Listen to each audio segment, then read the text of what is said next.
이 세상의 모든 존재물, 사람의 생각까지도 상대적으로 존재하기 마련입니다. 상대적이지 않으면 만물 자체가 존재할 수가 없습니다. 창세기 1장 3절에 보니까 하나님이 빛을 창조하시고 빛과 어둠으로 나누었다고 말합니다. 어둠을 통해서 빛을 알 수가 있는 거죠. 상대적인 것입니다. 크다, 작다, 높다, 낮다, 길고 짧음, 많고 적음, 빛과 어둠, 선과 악, 이렇게 말이죠. 그런데 상대적인 것의 시작과 끝을 한번 생각해 보겠습니다. 시작은 어디이고 끝은 어디일까? 그야 끝에서 시작하고 그럼 끝은 그러고 보니 아무것도 없는 겁니다. 시작은 끝에서 시작하니 결국 아무것도 없는 데서 시작이 되는 것이죠.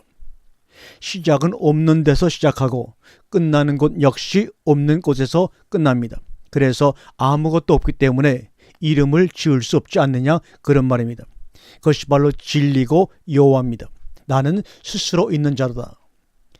그런 것이 있다는 것을 말하기 위해 굳이 여호와라고 설명했던 것입니다. 그래서 그것이 시작과 끝이고 처음과 나중이고 알파와 오메가입니다. 그렇게 자신을 계시록에서 소개했으며 이사야서에서 자신을 소개했고 출애굽기에서 모세에게 자신을 나타내었습니다. 즉 나는 상대적으로 존재하는 자가 아니라 스스로 존재하는 자라고 말입니다. 사랑하는 여러분, 예수님은 섬기는 것이 아닙니다. 믿는 것도 아닙니다. 천국으로 들어가게 달라고 기도하는 대상이 아니란 말입니다. 세상에 눈에 보이는 것 달라고 응답해 달라고 기도하는 대상이 아니란 말입니다. 말씀을 깨우치고 먹으면 바로 내가 그리스도야. 그래서 성경은 해석이 중요한 것이 아니라 먹어서 그 안에 있는 생명을 공급받는 것이 더 중요하고 다른 말입니다. 예수 그리스도와 함께 십자가에 죽은 나는 살고 싶어하는 세상에 저 몸부림치는 많은 사람들의 상대 모습만 있을 뿐 나머지는 다 허영에 지나지 않습니다. 그들이 왜 그렇게 발버둥치며 3mm도 안 되는 얼굴에 그 피부도 제대로 주관하지 못하고 굳은 표정 속에서 살아갈까요? 살고 싶어하는 모습들이 그렇게 나타난 것뿐입니다. 나머지 몸부림은 다 허영에 지나지 않습니다. 설령 우리가 세상을 살면서 복이 좀 있어 잘 산다 하더라도 임종 때가 되면 모두가 다 꿈인 것을 알 수 있지 않습니까?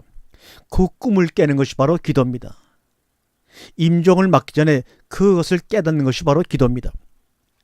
나의 마음을 치료해 주소. 이렇게 기도했더니 주님께서 그럼 너의 마음을 한번 가져와 봐라. 이렇게 말씀합니다. 여러분, 여러분의 마음을 주님께 가져갈 수 있습니까? 여러분의 마음을 볼 수가 있습니까? 그 안에 그리스도가 생명의 양식으로 들어오기 전까지는 우리는 우리의 마음을 알 수 길이 없습니다. 사람의 목숨이 얼마나 오랫동안 가는가? 이렇게 질문했더니 어느 분이 성경을 잘 아는 양 인생은 70이요 강건하면 80이라고 말씀드렸습니다. 아닙니다. 사람의 목숨이 얼마 동안 가느냐? 사람이 한 번 숨을 들이키고 내쉬는 동안입니다. 80평생을 산다 하지만 한 번 들이키고 내쉬는 숨이 끊어지는 순간 우리의 목숨은 끝나게 되는 것이죠. 너무나 어두우면 눈을 감으나 뜨나 전혀 차이가 없습니다. 또 반대로 너무나 밝으면 눈을 뜨나 감으나 차이가 없습니다. 이런 세상에 별이 가득해 은하수가 하늘을 가르는 은빛 강물이 되어 우리를 환하게 빛나게 하시려고 그리스도 빛 되신 그분께서 우리 안에 들어오셔서 세상을 향한 빛이 되라고 말씀을 하시는 것입니다. 물과 흙의 상관관계를 한번 생각해 보겠습니다. 비만 오면, 비 맞으면, 물에 적시면 흩어져 내리는 것이 바로 흙입니다. 그래서 비가 오나 말씀이 그에게 계속해서 부어지고 부어져도 그 말씀에 안 무너져 내리려고 흙을 돌로 변화시키려고 발버둥 치는 것이 우리의 인생입니다. 그러나 아십시오. 물로 안 되면 불로 녹이고 태워버리는 것이 하나님의 말씀입니다. 내 말이 방망이 같지 아니하냐, 내 말이 불 같지 아니하냐고 말씀하시는 원리를 깨달으세요. 그게 바로 심판이고 그게 바로 돌 같은 마음이라는 것입니다.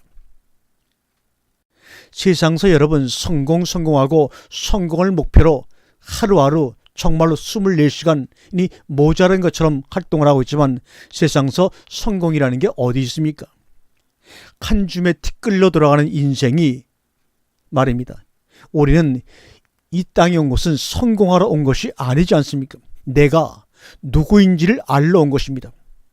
내 의지와 내 선택은 전혀 관여되지 아니하고 눈을 떠보니까 대한민국이네, 눈을 떠보니까 아프리카네, 왜 나는 미국과 같이 뉴욕에서 태어나지 못하고 이렇게 먹을 것도 없는 아프리카 오주에서 태어났을까?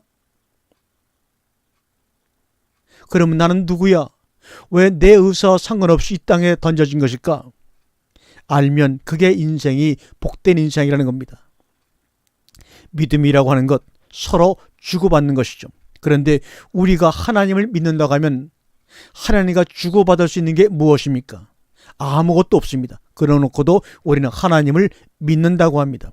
그럼 우리가 말하는 믿음은 도대체 뭐냐 그 말입니다. 믿음이라고 하는 것은 강한 자가 약한 자를 향한 표현하는 것입니다. 우리를 향한 하나님의 일방적인 믿음, 그것을 언약이라고 하는 것입니다. 그래서 우리는 그 언약을 받아들여서 하나님의 믿음을 소유하는 것입니다. 그것을 하나님께서는 네가 믿음 있다고 인정해 주시는 것입니다. 여기에 진실이 있습니다. 여기에 사실이 있습니다. 그리고 진리가 있습니다. 사실은 곧 진실일까요? 사실은 하나인데 진실은 여러 가지가 있을 수가 있습니다. 특히 정치가 개입되면 두 가지의 경계는 너무나 모호해집니다. 눈에 보이는 현상만 보고서 사실이고 진실이라고 믿는 것은 무지입니다. 인간은 사실과 진실 사이에서 자신의 한계 내에서, 자신의 경험 내에서, 자신의 배움 내에서, 자신의 문화 내에서 선악간의 판단을 할 수밖에 없는 연약한 존재입니다. 그래서 누군가에게 사실이 진실이 아닐 수도 있다는 것을 우리는 분명히 깨달아 알아야 합니다. 여러분, 말로서 설명이 가능한 음식, 떡, 양식은 참된 음식도 아니고 양식도 아닙니다. 마찬가지로 말로서 설명이 가능한 진리는 알문 참된 알미 아닙니다. 그것은 직접 맛을 보지 않으면 느낄 수 없는 달콤함을 설명하는 것이나 마찬가지입니다. 달콤함을 맛본다면 그대는 그것을 이해하기 위한 말을 필요로 하지 않습니다. 그렇지 않습니까? 하나님의 양식도 마찬가지입니다. 자신이 그 맛을 경험하지 못하고 맛을 알지 못하니까 맛을 설명만 하려고 그러고 가르치기만 해서 이 땅에는 아비는 많지 아니하고 성생만 가득 차다고 합니다. 성성은 결국은 자신의 일을 위해서 일하는 존재들이 아닙니까? 그러나 아버지는 그렇지 않습니다. 생명까지 내놓으면서 그에게 알매 참된 알을 맛보기를 원합니다. 양식의 맛을 직접 맛보게 하기를 원합니다. 우리가 세상에서 요새 정신적으로 마음적으로 너무나 분주하다 보니까 요관이 묵상이니 이런 것들이 미국과 유럽에서 많이 유행되고 우리나라도 믿는 사람 중에서도 그것을 건강 삼아 정신적인 건강을 위해 산다고 합니다. 요가, 이 요가라고 하는 문자의 뜻은 다시 합일되는 것입니다. 다시 하나가 되는 것이란 말입니다. 다시 말해서 분리되었던 너의 진정한 자아와 다시 만난다는 뜻이 바로 요가입니다. 그런데 과연 그렇게 하고 있을까요? 우리가 우리의 진정한 자아를 만나서 하나가 되기 위해서는 예수님의 십자가의 죽음을 통해 우리도 함께 죽고 그리스도로 부활하여 그리스도와 하나가 되지 않으면, 그리스도와 합일되지 않으면 우리는 진정한 나 자신을 알 길이 없습니다. 우리가 시중에 나가면 시주를 받는 스님들 중에 이렇게 합장을 하는 경우가 많습니다. 우리가 절에를 한번 가보게 되면 합장을 하며 손님들 맞습니다. 합장이라고 하는 것은, 불교에서 말하는 합장, 두 손을 모으는 것은 무슨 뜻이냐? 내 영혼과 당신의 영혼은 하나입니다. 그런 의미로서 합장을 하는 것입니다. 그런데 한 사람을 안기에는 너무나 연약하고 서투른 이팔로 수많은 이웃을 안을 수 있는 모순을 갖게 하는 것이 바로 뭡니까? 복음이요 진리입니다. 아무것도 없다는 소리와 모든 것을 가졌다는 소리는 결국 같은 것 아닙니까? 그러므로 여러분이 아무것도 없다고 할지라도 그 안에 생명의 양식이 존재한다면 여러분은 모든 것을 가진 자라고 하는 사도 바울의 고백이 여러분의 삶의 신앙이 고백이 될 것입니다. 깨달음은 자신이 원하는 것이 무엇인가를 아는 데 있는 것이 아닙니다. 자기에게 필요하지 않은 것이 무엇인가를 아는 것이 깨달음입니다. 그래서 나는 그들에게 따뜻하게 지내라고 줄 담요는 없으니 추운 자와 함께 내 몸을 나누겠다는 생각. 가치는 가르치는 것이 아니라, 진리는 가르치는 것이 아니라 전해지는 것입니다. 남을 도울 때는 만족감을 갖게 되지만 남을 섬길 때는 오직 감사의 체험만을 공유하게 됩니다. 무소유라고 하는, 우리 과거의 법정 스님의 무소유라는 그런 말을 통해서 많이 유행이 되었습니다. 무소유란 모든 것으로부터 자유로워지는 것입니다. 무소유란 물질 위주의 생활에서 존재 중심으로 이동한다는 뜻입니다. 우리는 내가 나다라고 말하지만 내 안에 나라고 할 나가 진정 있습니까? 그리스도가 우리의 양식으로 존재하지 않으면 진정 나라고 할 만한 참나가 내 안에는 존재할 수가 없습니다.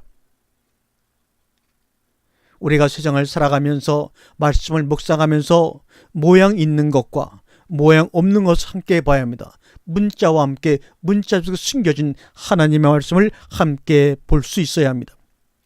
행복의 비결은 필요한 것을 얼마나 많이 갖고 있는가 하는 것이 아니라 불필요한 것에서 얼마나 자유로워져 있는가 하는 것입니다. 그래서 실패는 때로 우리에게 행복을 가져다주는 입구입니다.